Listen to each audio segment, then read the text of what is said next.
je voudrais vous montrer quelque chose. Ça, c'est mon blog, 5 cartes brûlées. Donc sur ce blog, vous allez trouver toutes les réponses aux questions que vous ne vous posez même pas sur le roman et sur la manière dont il a germé dans mon esprit. Comment, à partir d'un fait divers, j'ai commencé à imaginer des scènes, des histoires, des interactions entre des personnages. Comment, parce que je rencontre une femme dans une piscine à Punta Cana, je m'aperçois que soudain j'ai en face de moi un personnage idéal, extraordinaire pour mon futur roman. Comment, en me perdant dans l'Aveyron et en m'échouant dans le Cantal un soir d'été avec mon mari à la recherche d'une chambre d'hôtel, finalement nous trouvons le décor de 5 cartes brûlées, c'est-à-dire la ville de Chaudzeg et ce petit casino incroyable dans cette ville thermale.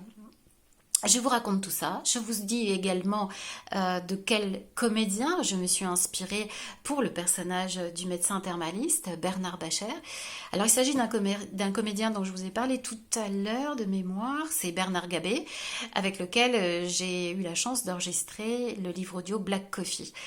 Alors, Bernard Gabé, c'est quelqu'un d'extrêmement discret, d'extrêmement talentueux évidemment, et pas seulement une voix, c'est aussi un très grand comédien qui joue trop peu, et j'ai eu grand plaisir à l'imaginer dans les scènes de ce livre, à transposer à la fois sa modestie, son caractère, et puis ce petit côté pas introverti, mais cette retenue, cette candeur qu'il a, m'a permis de nourrir le personnage. Donc c'était vraiment passionnant pour moi, euh, voilà, de donner à Bernard Gabé un personnage en tout cas à sa dimension.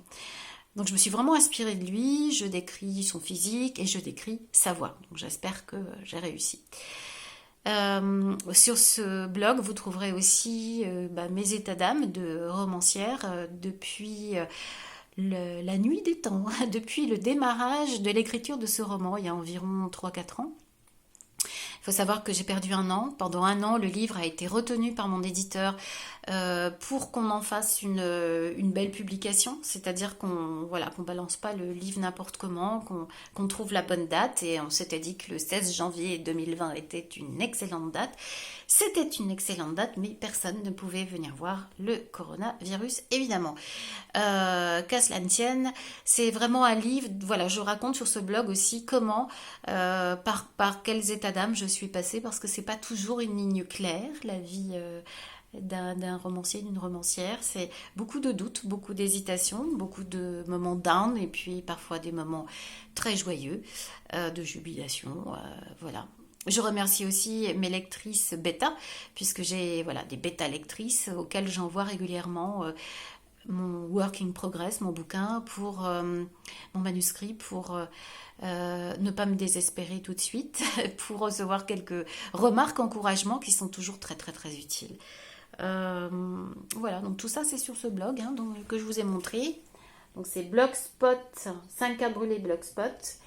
Et j'attends évidemment que vous abonniez ou au moins que vous mettiez des petits commentaires pour me dire ce que vous en avez pensé. Voilà, voilà.